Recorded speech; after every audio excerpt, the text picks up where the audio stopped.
So apparently you guys like musical introductions, so here goes.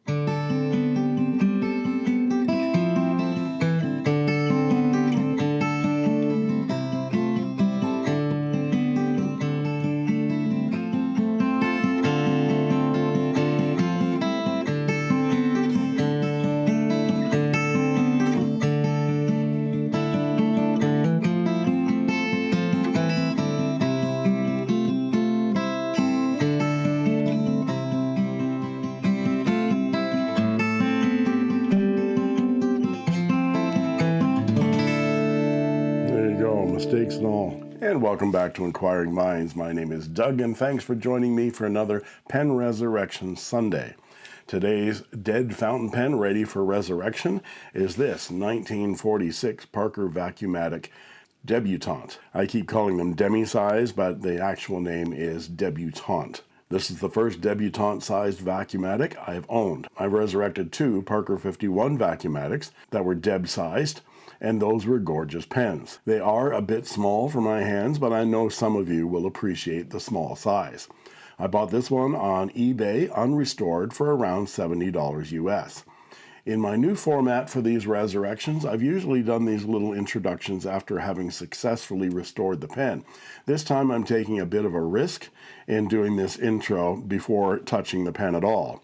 I mean, yeah, I've touched it. There, I've touched it. There. Now I've touched it. Happy? So I'm hoping it will go successfully. But let's see what we're dealing with today and triage this pen. So first off, let's look at it next to a full-size Vacumatic. Here's one that I haven't restored yet. And this one is from, just pulled it out of the box, so I can't remember. This one is 1946. This one's the second quarter of 1946. And here is the deb-sized pen right next to it. You can see it's a lot slimmer and a lot shorter.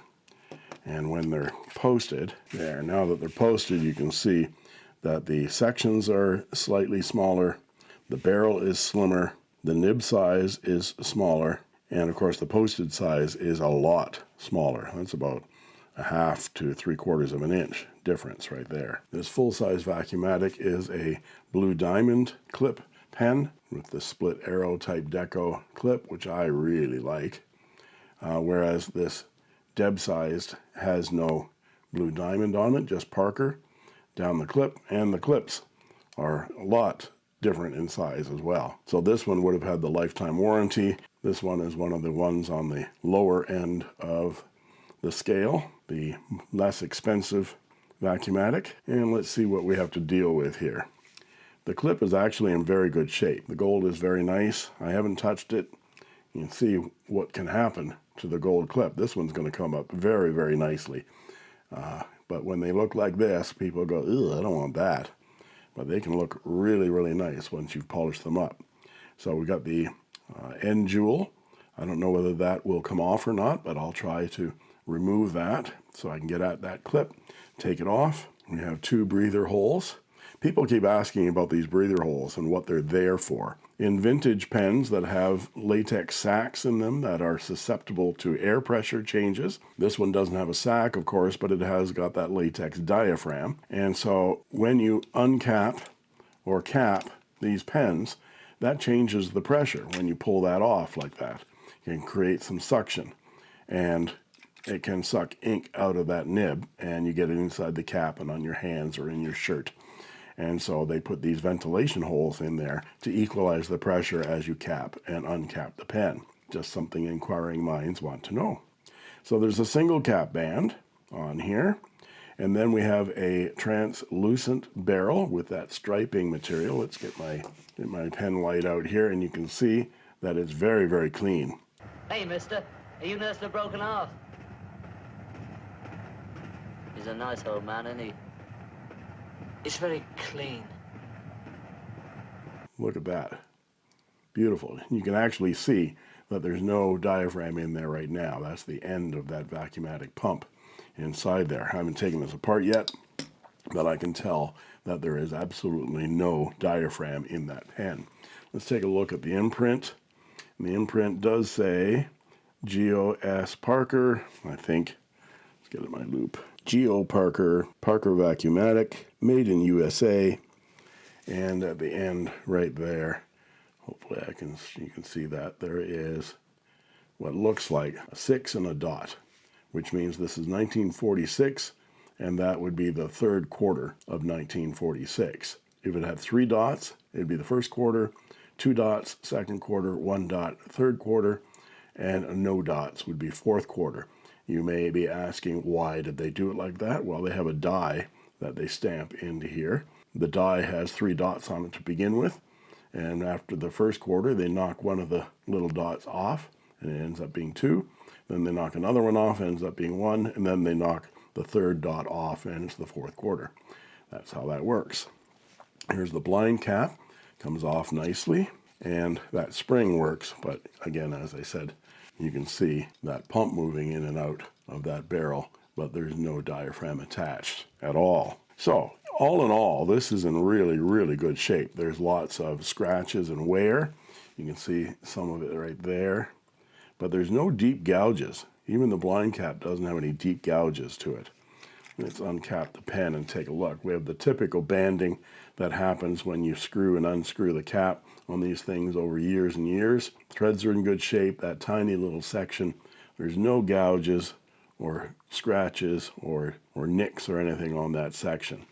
And that tiny little gold nib, the Parker Aero nib, all we can see is Parker on there. I can just barely see USA below that.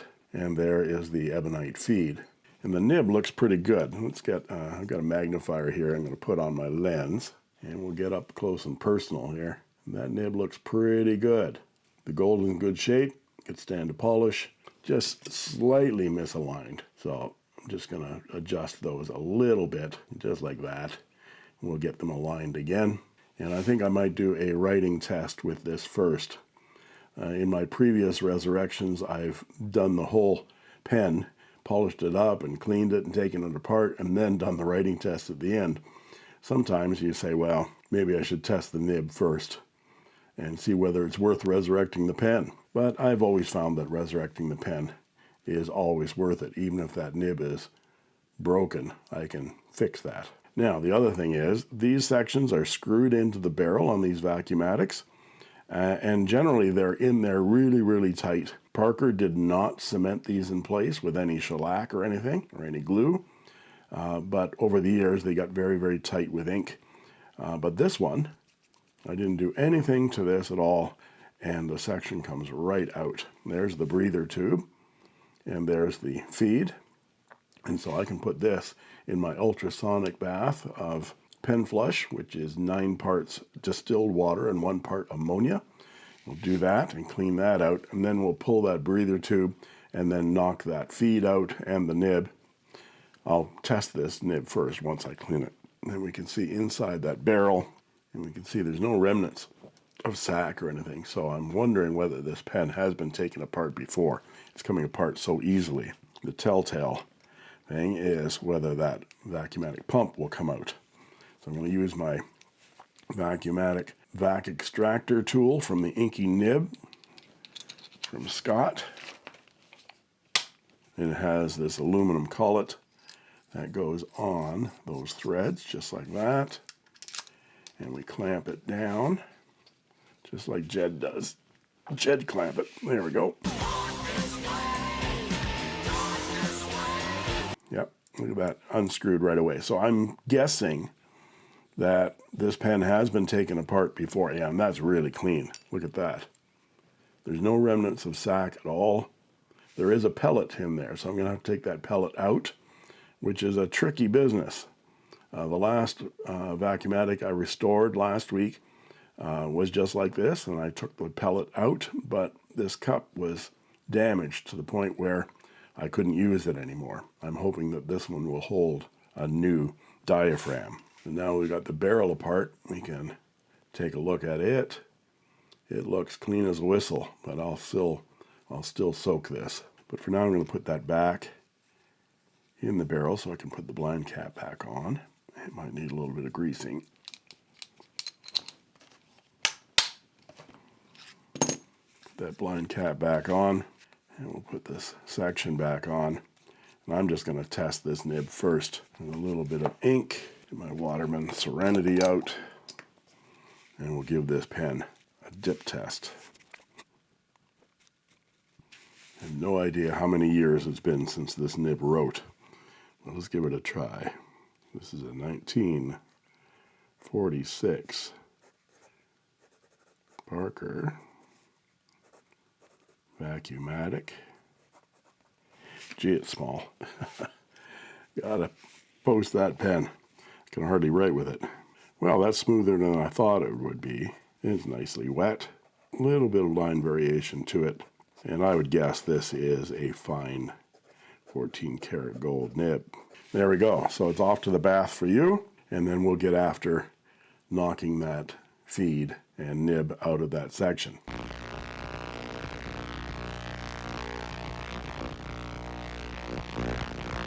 So there we are, fresh out of the bath. Like the creature from the Black Lagoon. I'm sorry. That's all right. There wasn't any extraneous ink other than the Waterman ink that I just put in it. So this pen has already been thoroughly cleaned before I bought it. So let's see if we can pull that breather tube out, which is also very clean. They are amber in color like that, but there's no cruddy ink inside it. Let's see if we can pull that out. Oh, that came right out. And once we start getting little bits to deal with, I get out my little container here and put those little bits in there so I don't lose them. You can replace this, but it's not cheap. Now we're going to get out our Bill's block, knockout block.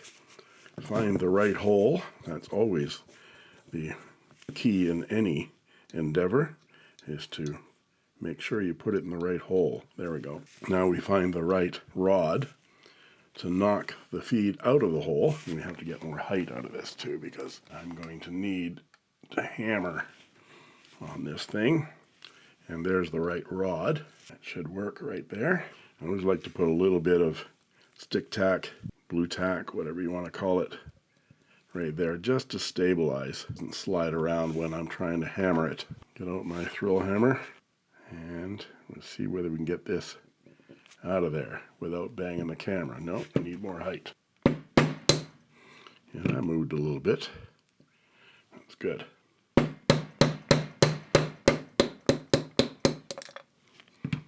And the telltale sound of the nib falling through. Get that blue tack off of there. And there it is. There we go. Looks in really good shape. We'll buff that up. Let's see what kind of markings we have on this. So yeah, it says Parker, USA. There's a 7 and an R. I'll have to figure out what that R means. Does it mean replacement? I'm not sure. The 7 means 1947. So the pen itself, the barrel, is the third quarter of 1946. And this would be, might be a replacement nib if it's from 1947. Generally, you'd think the nib and the barrels would line up with each other, but you never know. But that's a really nice 14 karat gold number 5 size, or slightly smaller. Let's see what size it is. Sizes are measured by millimeters at the shank in diameter. It's the diameter of the feed, and that's exactly 5 millimeters. So right there is 5 millimeters on the feed. So that's an exactly number 5 size 14 karat gold nib. So we'll give that a polish and see how it comes up. So the first thing I like to do is use a little bit of my metal polish from Autosol, just from the car store cotton swab, and get all the old ink off. Again, you don't see the underside of this nib, but while we've got it open, let's polish it up. And pure gold will allow ink to flow more than tarnished gold. There. Now stick that back in the ultrasonic. There, just a few seconds. Clean that off, and then we'll put it on the polishing cloth. This is a jewelry polishing cloth that is impregnated with some polishing compounds and works great on gold. I also have my nib block, which has convex and concave sections to it, and I put double-sided tape on it just to make it sticky. And then I can put my nib on top of that just so it holds it in place, and then it makes it easier to polish. Then we can turn it over, put the cotton swab into the polish cloth, and polish that side up. Looks very, very good. Now I'm going to put all of these pieces in the ultrasonic bath and let them sit there for a while. That'll actually brighten up some of this gold. And one thing I'm going to do before that is to try to loosen this clip jewel off. I'll try it first, see whether it will loosen. I'll put a card in there so it doesn't scratch the barrel anymore. See whether it actually loosens up. It's turning. I don't think that jewel is. Use the pencil and try to give it some purchase. See whether that's working. It's loosened it a bit, but that jewel's not coming out. So I'm going to soak this in some Pensbury Manor Penetrate Pen Potion number 7. PMPPPN7. That's easier to say. Just a couple of drops right there, just to loosen that a little bit. I'll let that sit for a couple hours before I try that again. But the rest of these pieces are all going to go into the ultrasonic bath, and we'll let that soak and agitate and get off all of that extraneous ink. Once I get that clip off, I'll soak the inside of that barrel as well. So after soaking this with Pensbury Manor Penetrate Potion number 7 for quite a while, and a couple of applications, it still wouldn't come out using my rubber mat. So I put some low tack masking tape on it and really sort of yarfed on it and got it to move. And so now, there we go. This is one of those plastic jewels, some of them from the 40s, maybe on the Blue Diamond models only, had a brass thread and a little plastic jewel sat inside that brass thread. Those are the ones that were pearlescent. This one's just plain black plastic. This looks like a transitional thing. This is what the Parker 51s look like, with this brass insert right here. And there's a slot screwdriver that works with that perfectly, and that is a 5.3 millimeter slot. Pencil on the inside of the cap just to give it some stability, and then we can unscrew that brass nut. There we go, which releases the clip. And there's the plastic piece it sits in, and there's the nut. And I'll soak that in some metal polish, and it'll bring that brass back up to brightness, and then we can go after this clip and give it a really good polish. Keep our small parts together, and we'll do the metal polish thing, the clip, and then give it its turn on the jewel cloth. This metal polish really cleans out all of that old grime on the underside of the clip that you never get at unless you get the clip off, and especially those crevices in around the underside of that folded clip. There we go. I'm going to drop that back in the bath, clean off all that old polish. I rinsed it with some water to get the ammonia off it, and then we get our jewel cloth out, and we'll go to town on this clip. That's gold that comes off here. Gold comes off black. And again, you need to have some deep plating to be able to do this without getting through to brass. And these are really heavily plated from the 40s, and so I've never really been able to get through any of that plating. When you hear the term brassing, that means that the gold has actually come off the surface of the metal. It's brass underneath. These are brass clips that are gold filled. I'm pretty sure this is gold filled. Or it's very heavy plating. But after some years, you might see some brassing on the tips of these clips where brass shows through because of wear. That clip has come up sparklingly beautiful. Look at that. So it goes in the parts bin, And then we'll soak this, then run it through the ultrasonic as well. Now I've got all the parts out of the ultrasonic bath and rinse them with some clear water. Let's dry them off here. Now I'll polish up that ebonite feed, just the part you see. So that's all nice and shiny.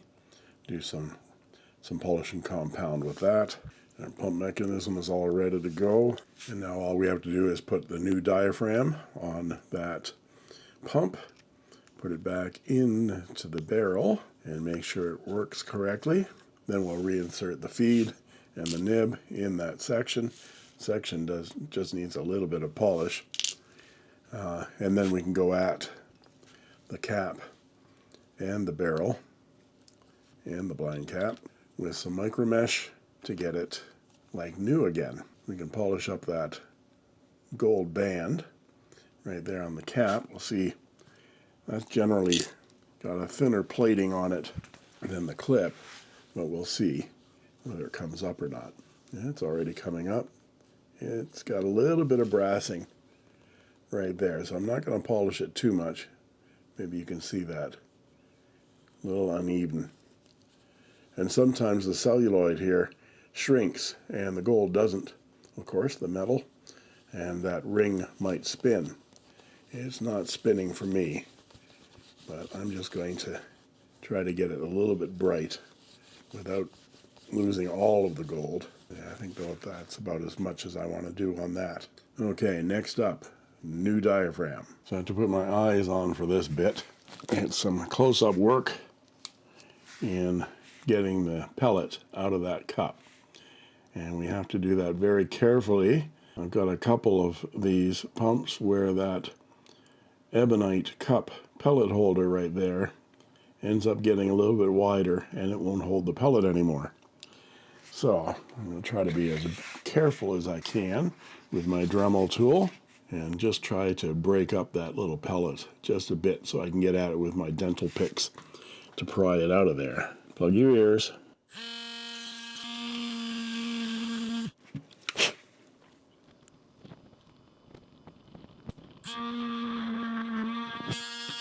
Fuck. Yeah, I got it out, but I damaged that cup. I have to see whether it still holds a pellet or not. I've ordered a bunch of these to replace a couple that I've broken. Let's see whether it'll stay in there or not. Yep, seems to be staying in there. Whew. He breathes a sigh of relief. We'll see. Let's see if I can roll this back on itself now and put some talc on it to make it easier.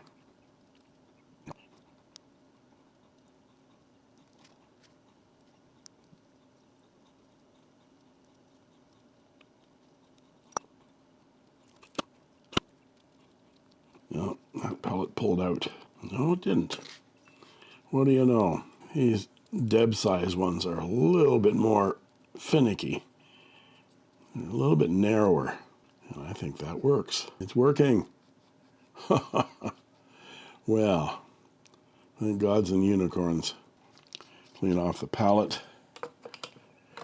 And then you can go ahead and add some silicone oil to the end of that cuff. And that allows it to slide inside the barrel without kinking. We don't need kinks on our cuff. And I always add a little bit of silicone oil to those threads to make it slide easier inside the barrel threads. And we can take the barrel and twist it a little bit, and it goes in nicely. Make sure to get those threads lined up. Roll it backwards a little bit first. There. Get the start of that thread. Go hand tight to begin with, and then we can look and see if it's still working. I'm not sure whether you can see that or not. I'm trying to get it up to the... Oh, geez. Helps when I turn the light on. That's better. Is that working? I think it is. To put my eyes on again to see. It is indeed working. It's hard to tell sometimes whether that's actually moving in there or not. So now we can put our vac extractor back on, tighten it down, and give the barrel a small turn just to tighten it, to make sure it's tight.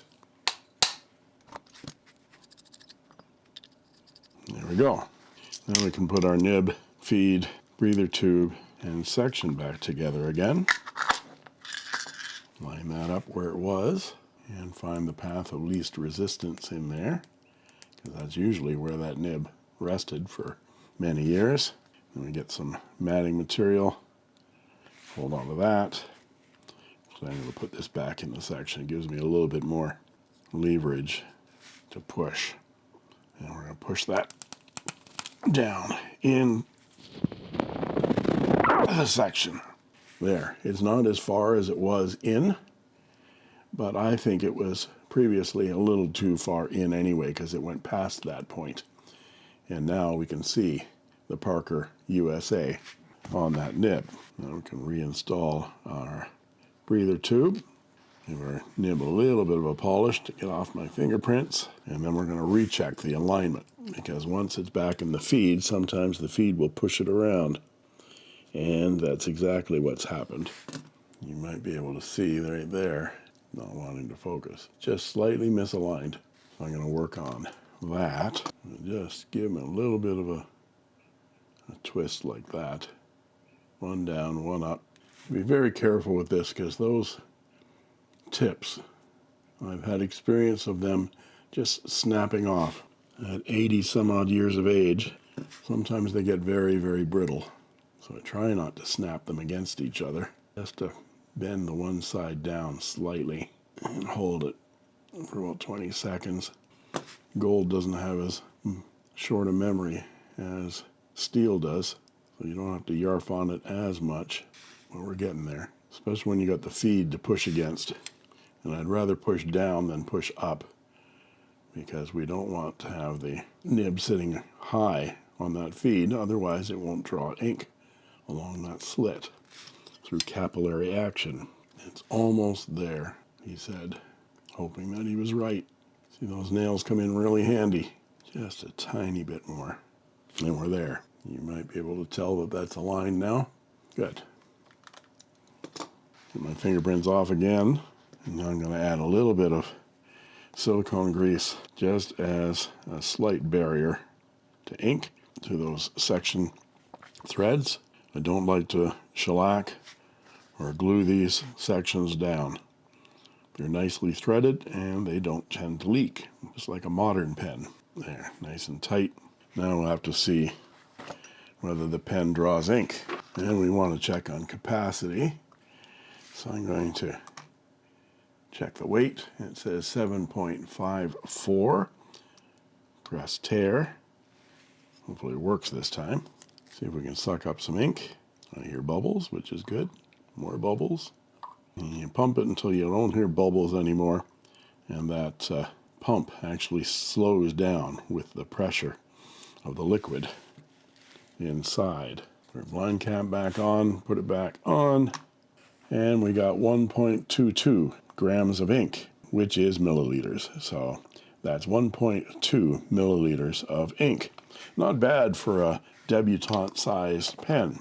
Yeah, I'm going to have to put the cap back on to write with this pen, because it's too short for me. 1946. Parker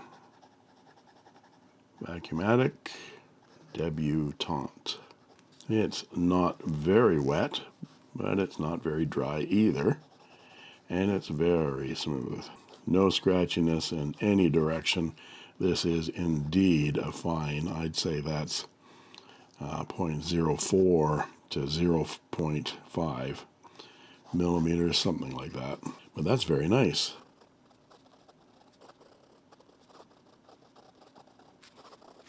So what remains is to polish up that barrel and cap and get rid of all of the old micro scratches and any gouges that are there. It's actually in very good shape, so I'm just going to go through it with micro mesh. There's a gouge right there, I just noticed.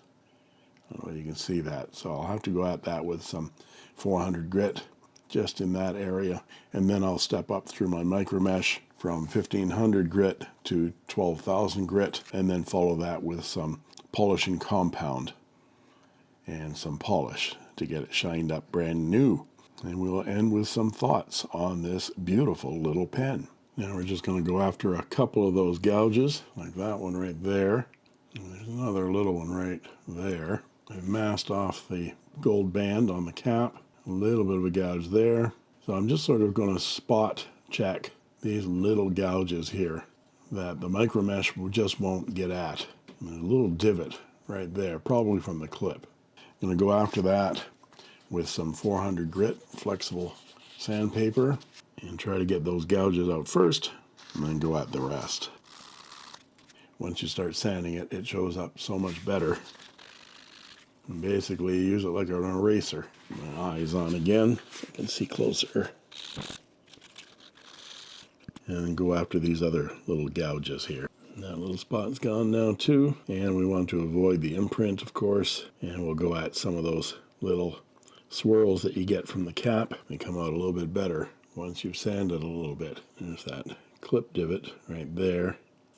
I think that's pretty much it. So now we can start with our micro mesh, starting at 1500 grit, and I'll go over the entire surface of the pen, except for the imprint right there. And you end up with a matte type finish all over with the 1500 grit, and you can see where you may have missed some deeper gouges or scratches, or where you may have missed the 400 grit scratches. You don't get them now, you won't get them later. So go over the entire cap and buff it to matte. And that gets out all the micro abrasions. And if these pads get too charged up with dust, I just rinse them. You know, run water over them and then let them dry. And you can use them again. There we go. Imprint still in place, and we'll step up through the micro mesh. So I've been through all the steps of micro mesh and then finished it off with some Meguiar's Mirror Glaze Swirl Remover number 2, which is a polishing compound for cars.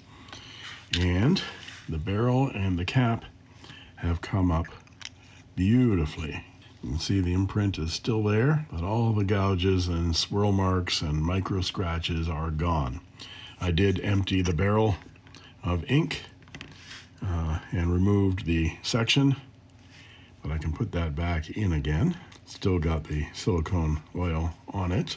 And now we can put the clip back on the end finial, and we can screw our brass nut back in again. Now I used to teach electricity when I was teaching lighting in university. One of the practical projects we used to do was to wire plugs, both in lighting and in sound. In sound you wire plugs on with solder, and so it behooves you to make sure that you have all the parts on first before you solder things, and then find out later that you have to desolder them to get the cap back on. So you generally have to put the sleeve on the cable first and then solder things together. It's the same thing here. And so I added a little bit of an acronym. So I added a small acronym to the fun of plug wiring, and it was called PTGDSOF. And I had them all singing the song PTGDSOF, better known as Put the Goddamn Sleeve On First. And many of my students have, to this day, years later, still remembered, usually when they've forgotten and wiring a 100-foot cable and forgot to put the sleeve on first, wired all this stuff up for 15-20 minutes, and then found, oh, damn it, I have to put the sleeve on. So you have to desolder the whole thing and put it all back together, and then they remember, I wish I'd remembered what Doug taught me, put the goddamn sleeve on first. So here we go. Put the goddamn clip on first. So this is PTGDCOF. Put the goddamn clip on first before you screw it back in again. Encountering a little bit of resistance there. So I'm going to add my pencil to the underside just to give it more purchase. And we're going to snug that down in the right place. There's still a tiny little divot right there. Barely visible. So that's where the clip was. So I'm going to put it there and tighten it right there. There we go. And then we can put our plastic jewel back on. This is plastic into brass, so you have to make sure you don't cross thread it. In fact, I'm going to add a little bit of silicone oil to that. So maybe I should put a little bit of my PMPPPN07 on it. There we go. I need a little bit of rubber mat just to tighten that down. There we go. Get rid of all the finger marks. Et voila, said the actress to the bishop. And I'll be back with my thoughts in just a moment, after these words from our sponsor. Hi. You mind if I talk to you for just a minute? I just want to say a few words about diarrhea.